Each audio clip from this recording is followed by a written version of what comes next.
Guys, Mr. Nee over here, and let's talk about these, the Sram Red Aerolinks rim brakes from Sram. When Sram first introduced the Sram Red in 2008, that included these brakes, which are beautiful. They work super well. They work a lot like Shimano's, and I really like them. I even use these today, even though it's a little bit hard to get these. But these were introduced in 2012 for the second generation of the 10-speed, and then they got a little update for the 11-speed. But mostly the design has been unchanged. And these are like the final rim brakes Sram ever made. So these are beautiful, they are super light, they have great modulation, the brake feel is nice and positive, but they have a lot of drawbacks. And setting these up, that's the main elephant in the room. I really don't like setting these up. I know how to set them up properly, and it's still difficult. So what makes it so difficult is that usually when you tighten up the brake against the frame, that just locks it in place nicely. But with these, even if you tighten it properly, it's still moving side to side. And that's because these have like a float system. So that's intended to move side to side, but it makes centering a lot harder. Another thing is that, hopefully you will see it, but one arm is moving a lot more than the other. And that's not me pushing it more with my thumb. That's just how they are supposed to move.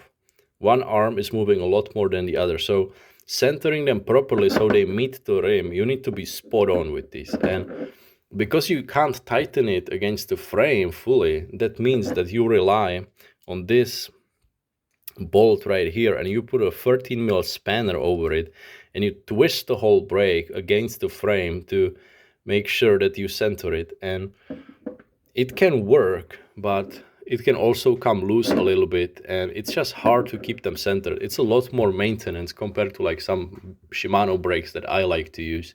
Another thing is that look how tall these are. This is the closed position. Maybe I can put this one to this next to it.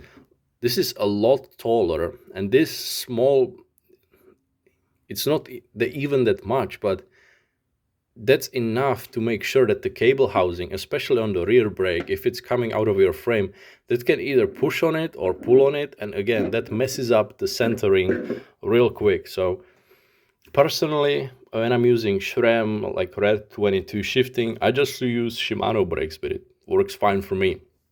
These are beautiful, as I say. They are very light, and they're so light that they can sometimes crack here.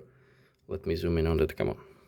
Around the pinch bolt here, they can, because there is not enough material there. You see how tiny, and yeah, so be careful with these. Don't over tighten them. And yes, they are beautiful, but they require a lot of maintenance, and you need to know how to set your bike up. So in my opinion, if you don't strictly want them for a bike build, then I would say just buy some Shimano brakes. It's gonna work a lot better. Peace out, guys, Mr. Nee.